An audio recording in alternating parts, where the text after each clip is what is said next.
ایک گھنے جنگل میں ایک چالاک لومڑی رہتی تھی۔ وہ دوسرے جانوروں کو دھوکہ دے کر اپنا کام نکالتی تھی اور بڑا فخر کرتی تھی۔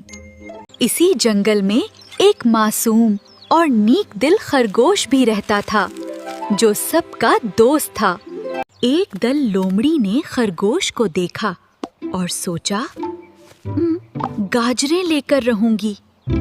پیارے خرگوش، میں نے سنا ہے کہ تم جنگل کے سب سے تیز دوڑنے والے ہو۔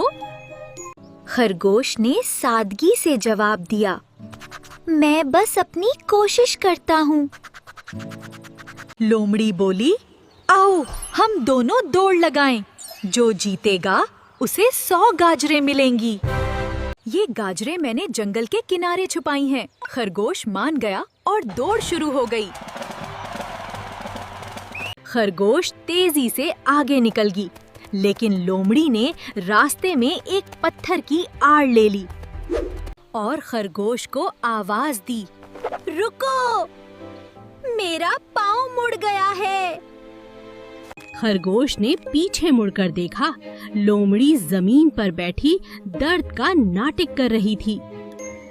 وہ واپس آیا اور بولا، کوئی بات نہیں، پہلے تمہاری تکلیف دور ہو، دوڑ بعد میں ہوگی۔ لومڑی نے سوچا کہ خرگوش بے وقوف ہے اور وہ اندر ہی اندر خوش ہوئی۔ جب خرگوش نے اسے سہارا دے کر اٹھایا، پانی پلایا، اس نے اتنی محبت پہلے کبھی نہیں دیکھی تھی۔ تھوڑی بعد لومڑی خود کھڑی ہو گئی۔ اب وہ جھوٹ نہیں بول سکتی تھی۔ اس کی آنکھوں میں آنسو آ گئے۔ اس نے کہا، میں نے تمہارے ساتھ دھوکہ کرنا چاہا تھا، کوئی گاجریں نہیں ہے، میرا پاؤں ٹھیک ہے، مجھے معاف کر دو۔ خرگوش بولا، میں نے تمہاری مدد اس لیے نہیں کی کہ مجھے کچھ ملے گا، یہی دوستی ہے گا۔ لومڑی نے وعدہ کیا وہ کبھی کسی کو دھوکہ نہیں دے گی، اور خرگوش اس کا سچا دوست بن گیا۔ اگلی کہانی میں ملیں گے، ابھی لائک، سبسکرائب اور شیئر ضرور کریں۔